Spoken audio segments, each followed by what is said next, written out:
Kinundi na naman ni dating Senadora Leila de Lima at presumptive Congresswoman ang naging pahayag ni VP Sara na nais nito ang bloodbath sa kanyang impeachment trial.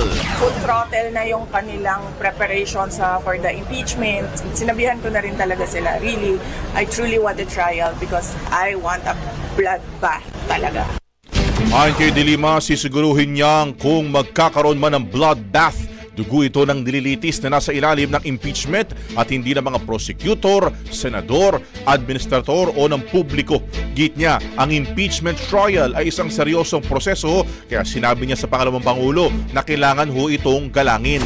Samantala, una na nga hong sinabi ni VP Sara na hindi na siya nagulat na naging bahagi itong si de Lima at si Attorney Chel Jokno ng House Prosecution Team na usig sa kanya sa trial dahil simula pa lamang daw ay hindi na gusto ng mga ito ang Duterte at ang Duterte administration. Brigada Balita Nationwide. Brigada Balita. Ang bahaging ito ay hatid sa atin ng Standout ES4 Capsule. Simulang tuparin ang pangarap ng iyong anak. And starting now,